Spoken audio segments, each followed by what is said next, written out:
ሰላም በመላው ዓለም የምትገኙ ኢትዮጵያውያን ኤርትራውያን ይህ ጎሾው ነው። በማርቆስ ወንጌል ምዕራፍ 16 ከቁጥር 15 ወደ ዓለም ሁሉ ሂዱ ወንጌልንም ለፍጥረት ሁሉ ስበኩ በሚለው ቃል መሰረት በወንጌል ዋጋ ይከፈሉ በምድር ዳርቻ ያደረሱ አባቶቻችንን በመጋበዝ ከነሱ ጋር ቆይታ እናደርጋለን። ከኛ ጋር ስለመሆኑ እጅግ አድርገን እናመሰግናለን። ዛሬም እንደተለመደው አንድ እንግዳ ጋብዘናል። እንግዳችን ማን ይሁን?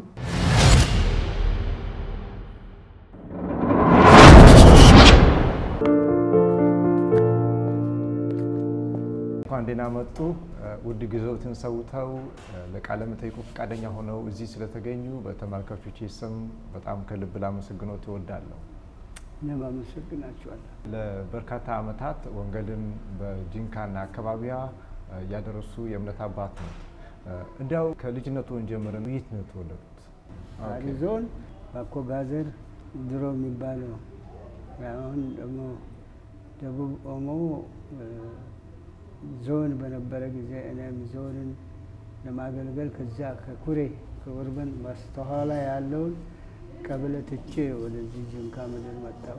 ስለ ልጅነቱ ብናውጋ የመጀመሪያ ደረጃ ትምህርቱን የት ነው የተከታተሉት? መጀመሪያ ደረጃ ትምህርት የሚባል ነገር አልተማርኩም። በኃይለ ሥላሴ ጊዜ መሰረተ ትምህርት የሚባል ፊደሉን አሳወቀኝ፣ አስተምራሉኝ። በደንብ የማይከታተለውን አናቱን ምታ ብሎ ስል እኔ እፈራለሁ እንዴት እመታለሁ ስል አንተ የምትለውን የማይከተሉትን መምታት አለብኝ መበትር። እንደው ደንግጠው እነሱ የሚፈሩ አይነት ነገር መስሏቸው እኔ አባቶችን እናቶችን ማር ያልቻሉትን መቅጣት አልችልም እና ስለዚህ እድገቴም በዛው በመሰረተ ትምህርት ነው። ትምህርት አልገባሁም። በዛ መጽሐፍ ቅዱስን ለማንበብ ችያለሁ። ብቻ ወንጌልን ለማንበብም ወንጌላውያን መጀመሪያ እነዚህ ልጆች ተራመዱ ብሎ እየዘመሩ ቶከይኒቃዋና ኃይሉ ገርታ የሚባሉ መጀመሪያ ወንጌልን የሰበኩ አንድ አዲስ ኪዳን ሰፊ አዲስ ኪዳኗን እንድታነብ ሕይወት ይሆንልሃል ብሎ ሰጡኝ። በዛም መጽሐፍ አዲስ ኪዳን ላይ ማቴዎስ ወንጌል ምዕራፍ 5ን ሕፃን ናቸው ለስሙ የሚሳደዱ ሲነቅፏችሁ ሲጠሏችሁ ደስ ይበላችሁ የሚለውን አነበብኩ። ቤተሰቦቹ በጌታ ነበሩ ወይ? አይደሉም። ወደ ጌታ እንዴት መጡ? እስኪ ይህንን አጋጣሚ ቢያስታውሱ። አስተዳደገም ያው በሰው ቤት ነው። አባቴ በትንሽ ያለው ነው የሞተው። አባቴ ታላቅ ወንድም አቶ አብኖ ደቅላሙ የሚባል እሱ አብኖ ሐኪም የሚባል ሰውዬው እግሩ በሽተኛ ነው፣ መራመድ ብዙ አይችልም። እዛ እያሳደገን እሱ ነው። እሱ በቃ ጋያ ጋዘር ሄደን እንድንገዛለት ይልከናል። አንዳንድ ጊዜ በቃ ይሄ አጎት እግሬን ደግሞ እንደዚህ ወስዶ ይሰቅለኛል፣ እሸናለሁ። ለምንድን እንደዛ ነው? የማይጣፍጠውን ገዝታ አመጣ። ኦኬ ጋያ ላይ የሚያጨሰው እኔ በአፍ አይቀመስም። ምን አንተ እስክትስቅ ድረስ እኔ ምን አውቀን። አንዳንድ ጊዜ ደህና ብሎ ሲያስለው ጎሽ ተባረክ ብሎ ይባርኩኛል። መጥፎ ከሆነ ደግሞ እንደ መኮርኮም ብቻ ቆንጥጦ ይህን እንደዚህ እስኪላት ድረስ ይቆነጥጠኛል። ያን ጊዜ ቦጌ ነው የምንለብሰው። ይሄ ባዶ ነው፣ ባዶ እግር ነው የምንሄደው። ይህንን የአጎታችን ደግሞ ፍየል ያረባል። ፍየሉን እኔና ታናሽ ወንድሜ ጫካ እየነዳን ነው። ትንሽ ሽቶ መንገድ ላይ የተቀብቶ ያለፈን ሰው ትንሽ ሽቶ እዚህ አማራ መጥቷል እባክህ ጫካ እንግባ እኔና ታናሽ ወንድሜ ፍየሎች ጋር ጫካ ነው የምንውለው ማለት ነው ብዬ እየተጨነኩ እያለ አንድ የኮይራ ወንጌላዊ መንገሻ መልሜ የሚባሉ ጌታን መሰከረልን። ያ አዲስ ኪዳን አነብ ስለነበረ ውስጤን እነሱ ጋር እንደዚህ የዘመርክ ለመሄድ ቀጥል እነሱን ተከተል ስለኝ መጽሐፍ ቅዱስ አዲስ ኪዳን ነው። ያንን ማቴዎስ ወንጌል ምዕራፍ 5ን እንዳነበብ መጀመሪያ ያው በኃይለ ሥላሴ ጊዜ መሰረት ትምህርት የፊደል እግሩን ሁሉ ስለተለማመዱ እዛ ተነስቶ ነው 1963 መጨረሻ ሐምሌ ወር ጌታ ነው ያገኘው። ከዛ ወዲህ ጂንካ መድን መጥቼ ከብዙ ቆይታ በኋላ ማታ ትምህርት ነሬ ለማ ደጃዝማች ለማ አቦዬ የሚባል ማዶ እዛ ነው ማታ ያም አገልግሎት ሲበዛ አንዳንድ ጊዜ ወር ሙሉ ጠፍቼ መጥቼ እማራለሁ። ሴቶች ደግሞ ከኔ ይቀዳሉ። አቶ ማርኮ የሚባል ጌዛ ጤፍ እርሻ ለመዝራት ሄደናል። ያ ወንጌላዊ እንዳለው ይሄ ወደፊት የቤተ ክርስቲያናችሁ አስተማሪ ይሆናል፣ እለቱን የሚሰብከውን እሱ ነው የሚያነበው ብሎ እንዳስነብበኝ እንዲህ ያደረኩ እድገቴን በዛ ነው። መጽሐፍ ቅዱስ ትምህርት ቤት ሚሽነሪዎች እንዲያስተምር ፈቃድ ጠየቁ። ኤሌመንታሪ ትምህርት ቤት አንደኛ ክፍልን ጂምናስቲክ አንተ አስተምራለሁ። እኔ ጂምናስቲክ ምን እንደሆነ አላውቅም፣ ግን ከአልግድ ሲላክ መጽሐፍ ቅዱስ ትምህርት ቤት ተምሮ ይማር ይሄ ልጅ ሲባል ልጅነትን አይቶ ይሄ ምን ያውቃልና ነው እናስተምርም። ኤሌመንታሪ ግባ አይደለም እኔ መጽሐፍ ቅዱስ ተማር ተብዬ ነው መጣሁ። መጽሐፍ ኤሌመንታሪ ምን እንደሆነ አላውቅም፣ አልገባም። ኤሌመንታሪ ፈተና ሰጥቶኝ መልሱን በትክክል ሰራው። በማያነበው አይኔ እግዚአብሔር አይኔን ከፈተ፣ አነበብኩ። መሰረተ ትምህርት መሰረቴ ነው። ጌታንም በማያውቅ ቤተሰብ እግዚአብሔር እኔን ብቻ ቤቴን ወንጌል ታገለግላለህ ሲል ነው ግብጨት የሰራ። ወንጌል አባት የሚለው መንገሻ መልምል ለእርሶ የወንጌል አባት ነው። የኮይራ ወንጌላዊ ነው። አሁን ልጆች ሁሉ እዚህ ሆስፒታል ደግሞ የእሱ ልጅ ማሩ የሚባል አገልጋይ አለ፣ ሐኪም ቅርብ ጊዜ አልተገናኘሁም እንጂ ብዙ ጊዜ መልአኩ እኛ ጋር የተወለዱ መልአኩ ሼቃ የሚባሉ ከዚህ ሄደው የወለዱት ልጆችም ብዙ ጊዜ አባቴ ወንጌል አባቴ መንገሻ መልመል ሲሞት ጠርተውኛል። በወቅቱ ደግሞ በጣም አደጋ ነገር ነው። ይሄ ተቅማጥም ሸገላ የሚባለው በሽታም በጣም የበዛበት፣ በዚያን ጊዜ መሄድ አልቻልኩ። በስልክ ደውሎ ለቅሶኛን እንዲመሰክር አደረጉ። እኔም ተናገርኳቸው። ወንጌል አባቴን ደርሼ በህይወት እያለ ማየት ፈልጋለሁ፣ ግን አሁን ቀደመኝ። እኔ ዛሬ ወንጌልን አገልግዬ ቤተ ክርስቲያን ሰርቶ ማህበር አድጓል። ወንጌል ያን ጊዜ ባዶ መሬት ላይ ሰብኮ የሄዱት በእኔ ውስጥ የተዘራው እየበቀለ እያሸነፈ ሄደዋል ብዬ መሰከርኩ። ለቅሶኛ ሁሉ ሲሰማ ስልክ ላይ ደግሞ እንደዚህ ደውሎ ሲጠይቁኝ ነበረና። ጋሽ መንገሻ ጌታ እንዲቀበሉ ካረጉት በኋላ ያሉት ህይወት እንዴት ነበረ? ቀድሞ የነበረው ህይወት እንዴት ነበር? እዛ ጋር ያነጻጸሩ ብነግሩት። ወንጌላዊ መንገሻ መልሜ ነኝ ካስተማረኝ ከሳምንት በኋላ ነው አቶ ማረኮ የሚባል ጤፍ እርሻ ላይ አዝመራውን እንድንዘራ ሰው ከቤተ ክርስቲያን ይላካል። ከወጣቶች ጋር ከአባቶች እናቶች ጋር ሄጄ ጤፍ እርሻ ውስጥ ጤፍ ስንዘራ ነበረ። በዛን ጊዜ መጽሐፍ ቅዱስ ትምህርት ቤት እንዲሄድ ተጠየቁ። ባኮ ላይ ዳገት ላይ ነው። ባኮ መጽሐፍ ቅዱስ ትምህርት ቤት ትገባለህ ተብዬ ያለው እና ማህበሩስ ምንድን ነው የምትሉ? ብትማር ጥሩ ነው፣ ለሁላችን የሚጠቅም ነገር ነው። መጽሐፍ ቅዱስን መማር የተማርከውን ወደፊት ለማስተማር ለመስበክ ይመቻል ብሎ ማህበሩም ደገፍ። በዚህን ጊዜ እርሻ የሚሰራው ማህበር ክፍለ ማህበር ሁሉ መጥቶ ነው። እንደ አሁኑ ክርስቲያን አንድ አጥቢያ ውስጥ አይደለም።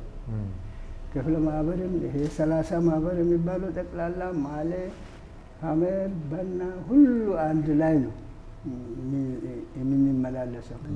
እርስዎ የተመረጡት ከሌሎች የተሻሉ ሆነው ስለተገኙ መጽሐፍ ቅዱስን እንድማር የተመረጡት? እንግዲህ አጋጣሚ እንጂ ከሌላ ከኔ የሚሻሉ ያንም የሚያነቡ የሚጽፉ አሉ። በኮባ ቅጠል ላይ ነው በእንጨት እንዲህ አበበ ደጉ የእንስሳትን ስም ሁሉ ጽፋል። በወረቀት ያን ጊዜ የለም፣ እስክሪፕቶም የለም ያን ጊዜ። በእንጨት የኮባ እንትኑ ላይ እንዲህ እየጻፈን የኔ ታናሽ ወንድም ከኔ ይልቅ ደግሞ ወደ ኋላ አድርጎም ይጽፋል። እሱ ከኔ ቀደመ ሆኖም እኔ ጌታ የተከለኝ ስለሆነ ባኮ የመጽሐፍ ቅዱስ ትምህርት ቤት ላይ መጽሐፍ ቅዱስ ተማሩ። ከዛ በኋላ እንዴት ወደ አገልግሎት መጡ? እስኪ ይህንን አጋጣሚ ያስታውሱ። ባኮ መጽሐፍ ቅዱስ ትምህርት ቤት ሲሄድ ፈረንጁ ያ መጀመሪያ የመጽሐፍ ስሞችን እንዳስቆጥር ዘፍጥረት፣ ዘጸአት፣ ዘኍልቍ የሚለውን አንደኛ ክፍል መጽሐፍ ቅዱስ ተማሪዎችን አስተምራለሁ። ኤሌመንታሪ ደግሞ ጂምናስቲክ አስሮጣለሁ። እንደዚህ ያደረገው በሳምንት ውስጥ 50 ሳንቲም ነው ፈረንጁ የሚከፍለኝ። ለአንድ ሳምንት 50 ሳንቲም 50 ሳንቲም ያን ጊዜ ብዙ ብር ነው። እዛን ጊዜ ይሄ ዲፕሎኬት የሚደረገው ጽሁፍ እንዲጽፍም ይፈቅድልኛል።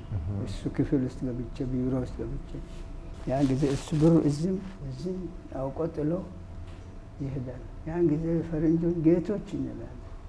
ጌቶች ይሄ ምን ብሩ ነው ይሄ ብዬ አንስቼ ሰጠሁ። ጎሽ አንተ ደግሞ ታማኝ ነህ።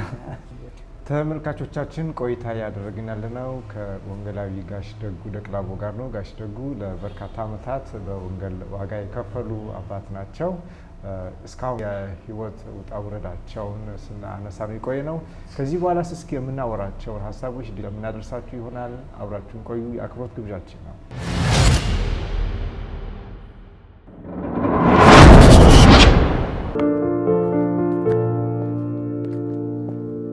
1964 1965 66 መጽሐፍ ቅዱስ የአንደኛ ደረጃውን ጨረስ። ወደዚህ ጂንካ ላዛ ጤና አዳም አሁን ላይ ትልቅ ሆነው ላዛ የሚባል ታች ከኔሪ ዳር ላይ ተሰርቶ ነበረ። እዛ እንዲያስተምር መጽሐፍ ቅዱስ እንዲያስተምር ተላኩ። ባኮ ያለው መጽሐፍ ቅዱስ ትምህርት ቤት እንዳለ አንደኛው እንደ ብራንች ሆኖ ነው ላዛ ላይ የተሰራው። መጽሐፍ ቅዱስ ትምህርት ቤት ተከፈተ በላዛ። የህብረቱም ጽሕፈት ቤት አለ። ትልቅ ዳስ ተሰርቶ አቶ ያዕቆብ ደንበልና ዳንኤል ገነቦ የወላይታ ሰው፣ ያዕቆብ ደንበል የጉራጋ ሰው፣ እሱ ከተማ ላይ ሱቅ አለው። እሱ ያን ጊዜ ይነግዳል። አዲ ሰው ሁሉ እሱ ቤት ነው የሚያስቀምጠው፣ እሱ ቤት ነው የሚያርፈው። እንደዚህ በዚህ መልኩ ያዕቆብ ደንበልና ዳንኤል ገነቦ፣ እሱ ዳንኤል ገነቦ የክሊኒክ ነጋዴ ነው። ያዕቆብ ደንበል የሸቀጣ ሸቀጥ የልዩ ልዩ ቅባቶችን እያመጣ የሚሸጥ ነው። እሱ ጉራጌ ተወላጅ ነው። ዳንኤል ገነቦ ወላይታ ተወላጅ ነው። እነኚህ የቤተ ክርስቲያናችን እዚህ ገርተ ቁጥር 2 ቁጥር 1 መሰጠት የሚገባው ነው። ቁጥር 1 ለጤና አዳም የተሰጠው ከህዝብ ብዛት ከአገልግሎት ጥራት ጋር እንጂ አቶ መኖታ ሚሻሞ ደጅ ላይ ነው ያመልኩ የነበሩ። አቶ አቻሙ ጎሹ ያንን ራሱ በራፈ ላይ አሮጊቶች አሉ፣ ደካማዎች አሉ፣ እንድናመልክ ፈቃድ ይሰጥ ብሎ በደጁ አንድ ሳር ጎጆ ትልቅ ሳር ተሰራ። እዛም ጊዜ እኔ ከባኮ መጽሐፍ ቅዱስ ሲጨርስ 66 67 እዚህ ላዛ ላይ ለማስተማር መጣሁ። አቶ አልሳኮ የሚባለው ደግሞ እሱ መጀመሪያ አንድ ወንጌል አገልጋይ ነበረና ወንጌላዊ ነው። አልሳኮ የሚባለው እሱ ሚስቱም ለአንድ ወር እኔ ማላገኘውን በወር 30 ብር ነው። ያን ጊዜ በጣም ትልቅ ደመወዝ ነው። 30 ብር ለአልሳኮ ይከፈላል። ለእኔ መጽሐፍ ቅዱስ አስተማሪው እኛ 12 ብር ነው።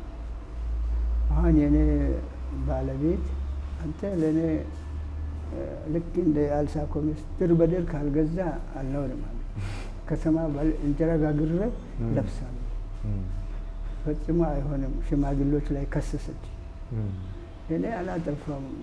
ጓደኛ የወንጌላዊ በወር 30 ብር ስለሚከፈለው ድር በድር ገዛላት። እኔ በአንድ ወር እሷ የለበሰችውን አይታ አልብሰኝ አለች። 3 ወር ጊዜ ስጭኝ። እኔ 12 3 ወር 36 አድርጌ 6 ብር የኔ ቀለብ ይሆናል እና 30 ብር እንዲገዛልሽ ድር በድር ከፈለግሽ 3 ወር ጠብቂ አልኳት። አልጠብቅም አለች። እንጀራ ለመጋገር ክራይ ገባች ከተማ ሲከፈላት እስኪከፈል ድረስ በወር ውስጥ 1-2 እንጀራ ይዛ ትመጣለች። ወጥ ሰርታ ታበላለች። እንደዚህ እየተንገላተን ወንጌል መጽሐፍ ቅዱስ መስከረም፣ ጥቅምት፣ ህዳር ተማሩ። ቡና ስላፈራ በቃ ተማሪው ወደ ቡና ለቀማ ገባ። ትምህርት ቤቱ ተዘጋ። አይዳቅ የሚባለው አሁን እኔ እንደ ወንጌል ተቀጣሪ ወንጌላዊ ሆኜ ሄድኩ። በትምህርት ቤት በሚከፈለኝ 12 ብር እየተከፈለኝ ጌዛ አሁን ትልቅ ቤተክርስቲያን ናት። እዛ አቶ ተካ ወጪ የሚባል ሰው ቤት ተቀምጬ ወንጌል ይሰብካለሁ። ያ ማረኮ የሚባለው ድሮ ጌታን በእርሻው ጌታን አግኝቼ መጽሐፍ ቅዱስ ትምህርት ቤት መሄድ እንዳለብን ማህበር ያረጋገጠልኝ ሰው ጋም እጀ ጉብኝት አደርጋለሁ። ልጆችን እመክራለሁ፣ አስተምራለሁ። ህፃናትንም ጭራሮ አንድዶ ፊደል አስቆጥራለሁ። እንደዚህ እያደረግኩ እድገቴ እንደዛ ነው። አገልግሎትን በዛ በትንሽነት ነው የጀመርኩት። ወንዴ አሊ በጻፈው መጽሐፍ ላይ ነበር የእርሱን ታሪክና በዚህ ሂደት ውስጥ ምናልባት ያጋጠሙት ተግዳሮት ካለ? ይሄ አሁን መጀመሪያ ያገባሁት ሚስት አንድ ሰው ያማግጣታል። አንተ ሚስቴ አትሆንም ይላል። ከእሷ ጋር የሚያማግጥ ልጅ አለ አንተ ባታውቀው ነው እንጂ ብሎ ይሰብቁኛል። ይደለም እኔ በእጄ ካላስኳት በስተቀር እኔ ምንም ማድረግ አልችልም። የሸካመርስ ልጅ ናት። ቤተ ክርስቲያን አንተ አግብተህ መጽሐፍ ቅዱስ ብትማር ይሻላል ብለው ስሉ ከሰኞ እስከ አርብ ባኮን ነኝ የሚኖረው። ከሰኞ እስከ አርብ እሷ ከሌላ ልጅ ጋር ታማግጣለች። ይሄ ሁሉ ሲሆን አሁን ኋላ ልጅ እንዲወልድ አንተ አላደረክኝም። ጅንካ እዚህ ማስተማር ሲመጣም ከኔ ጋር መታለች። እኔ በቃ አንተ ማትወልድ ሰው ስለሆንክ አለች። እኔ ጌታ ሲሰጥ ነው የምንወልደው እንጂ አንቺ ስለፎከርሽ ልጅ አታገኝም አለ። በቃ ያን ጊዜ እኔ ማህበር ሲሄድ አንድ ማህበር ክፍለ ማህበር ስብሰባ ሂጄ እስኪመጣ ድረስ ከቤት ያለውን እቃ ሁሉ ይዛ ጠፍታለች። ገበያ ልብስ አጥባ እሄዳለሁ ብላ ወደ ገበያ ገባች። አግብታ እዚህ ጉርደር የሚባለው ቦታ ሌላ ወንድ ጋር እኔ አመለከትኩ ፖሊስ ጣቢያ። ሚስቴ ጠፍታለች። እሷን እኛ ቅዳሜ ገበያ ላይ አይተናታል። ቅዳሜ ማታ ነው እኔ ከማህበር የተመለስኩ።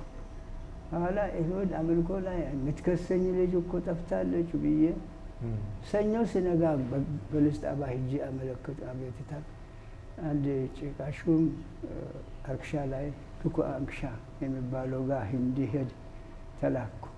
ደብዳቤ ይዤ ከፖሊስ ጣቢያ አቶ ዱኮ አንክሻ ደጅ ላይ ነበርና አቶ ዱኮ አንክሻ የሚባለው ቤት አሳዩኛል። ራሱን ነው እኔ አሁን ትንሽ ልጅ ነው ብዬ አሳዩኝ ያሉ ራሱን ሰውየው ነው። ዱኮ አንክሻን አሳየኝ አንተ ልጅ አለ። ቆይ አሳይሃለሁ እዚህ ይቀመጡ። የሆነች ኩርሲ ሰጣኝ። እሱ አጠገብ ቁጭ ብዬ ትንሽ ወረድ አለና ተመልሶ ዱኮ አንክሻ እኮ እኔ ነኝ አለ። እሺ እዚህ ጉርደር የሚባል ሚስቴ እዚህ እንዳገባች ነው ወሬ የምሰማው አለ። እሺ አይዞህ እንግዲህ ጌታ ያ ወንጀለኛዋን እስኪሰጥ ድረስ እየጸለይን ማታ እዚህ ቤት እናደራለን አለ። ቤቱ አሳደረኝ። ሳይነጋ ወጣን። ከቤቱ አልፈን ላይ ዳገት ላይ ነው። ዳገት ላይ ሄደን ስንደርስ ያንን አግቢውን እሱ ራሱ ያውቀዋል። ይሄ ቤቱ ይሄ ራሱ ነው ብሎ በር አንኳኳ። እየተጠራራው ያለ ወጣ። እኔን ሲያይ እግር አውጭኛል። አንተ በሕግ አምላክ ቁም፣ በሕግ አምላክ ስል አባቱም ወንድሜውም ወጡ። ምንድን ነው በቃ እዚህ የሰውን ሚስት ዘርፎ አምጥቶ ነው ያደረው ብለው አሁን እሷ ደግሞ ያለቀሰች ወጣች ከቤት።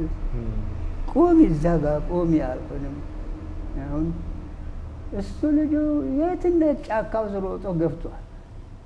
ታላቅ ወንድሜው ግድ ለምን አመጣዋለሁ ብሎ ሄደ። ተከታትሎ ይዞት መጣ። ያን ጊዜ በቃ ፍልሱ መራኝ፣ ጭቃሹ ድኮ መራኝ፣ ሂዱ እንሂድ ብሎ ወደ እዚህ ከተማ ላይ ፖሊስ ጣቢያ አለ ላይ ሾላው ስር አሁን ይሄ ተኮላ ትምህርት ቤት ፖሊስ ጣቢያ እዛ ነው።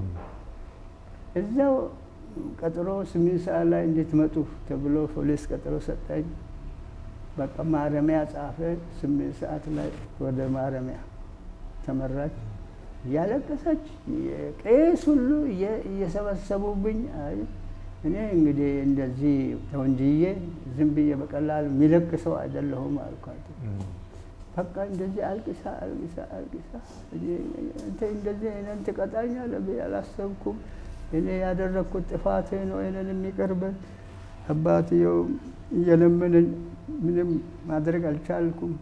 ፖሊስ የወሰነው ፍርድ ቤትም ከቀጣቸው ቅጣታቸውን ይቀበሉ፣ እኔ ምንም ችግር የለብኝ፣ ብቸኛ መሆን ይችላል። 5 ዓመት ተፈርዶ ማረሚያ ገቡ። ከዛ በኋላ እኔ ኩሬ አልግድ ሂጄ ቤት ሰራው። አንድ አልማዝ የምትባለውን አብረን ትዳር መሰረተን። ከቢዮ አገባኋት። እሷም አግብቼ ኩሬ ስንኖር ባኮ ይሄ 2 ተካፈለ። ማለ ወደ ማለ፣ አሪም ወደ አሪ፣ ወደ ሲዶ እንዲሄድ ተደርጎ የፈረንጅ እቃ መጽሐፍ ቅዱስ ትምህርት ቤቱም በ2 ተሰንጥቆ ኮይቤ ላይ ተሰራ። ላይ ሜጸር ላይ ጽሕፈት ቤት ተሰራ። እኔም የቤተ ክርስቲያኒቱን አገልጋይ ለመሆን እዛው እንዲቀመጥ ተደረግኩ። እዛ ኮይቤ ሜጸር አሰፋ ኮይቤ ሄዱ። ለዚህ አይነት ተግዳሮቶቹ ቀላል አይደሉም። ተውኳት።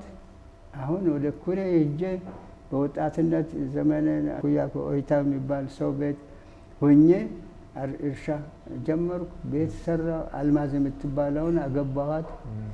እናንተ እዚህ እንድትኖሩ አይደለም ላይ ሜጸር ላይ እንድትኖሩ ማህበር ፈቅዷል። ባለቤቴንም ይዤ እዛ ሜጸር ጽሕፈት ቤት ሄደን እዛ ስንኖር እሷም አንድ ሴት ልጅ ወለደች። ሁለተኛ ሴት ልጅ ስትወልድ አንዲት ኢተነሽ ስዊዲ የምትባለው የቀበሌ ሊቀመንበር እሷን ታስመርጣታለች። እኔ ክርስቶስን ወንጌል ለመስበክ እንጂ መጽሐፍ ቅዱስ የተማርኩት የሴቶች የቀበሌ ጸሐፊ ለመሆን አይደለም ብያ አለቻት። ፈጽሞ አንቺ ለእኔ ጸሐፊ ትሆኛለሽ። ያን ጊዜ ብርዝ ይጠጣል። እሷ ብርዝም ብዬ አሁን ሰክሮ ጌታን እንዳላሰድብ ብሎ ይሄ ሰው እኮ ነው እኔን ወደዚህ ጣጣ ውስጥ ያመጣኝ ብላ በእኔ ላይ ቅር ትላለች። አይ መንግስትም እኮ ከቤተ ክርስቲያን ካልወሰደ ሌላ ያነበበ ሰው ከየት ያገኛል? ግድ የለም ጊዜ አሳልፍ ያልኳት። ስላት ታመመች። እንዳለችው ወደ ጌታ በአመቱ ተጠራች። 1971 እዚያ ወጣን። 1972 ለሞት ሁለተኛ እርግዝና ጅንካም አሳክሚያት አልተሻላትም። ወደ ጅንካ ከመጣን 2 ወር ቆየን። ሕክምና ስትረዳ ቆየች። እዛ ለአዛም አድረን ወደ ሜጸር ተመለሰ። ለሞት በቃች። ከዛ በኋላ እኔ ለመጽናናት አልችልም፣ ወይም ወንጌላዊ ያደርጋችሁ ላኩኝ አልኩ፣ ወይም እኔ መጽሐፍ ቅዱስ ከፍተኛ እንድማር አድርጉኝ አልኩ። ማህበሩ ወንጌላዊ ከሚሆን አሁን መጽሐፍ ቅዱስ ትምህርት ቤት ይሂድ። የት ከፍተኛ ያለው መጽሐፍ ቅዱስ ትምህርት ቤት ጨንቻ ነው። በእግር ጉዞ መስከረም ወር በእግር ጉዞ ጨንቻ ድረስ በማሌ አድርገን በከምባ አድርገን ገረሳ አድርገን 40 ምንጭ 5 ቀን በእግር ጉዞ ከእኛ ጋር እዛ ሜጸርም ትርጉሙን ሰርተናል። በዛም በደርግ አስቸጋሪ ዘመን ነው ትርጉም ስራ ሲሰራ የነበርኩበት።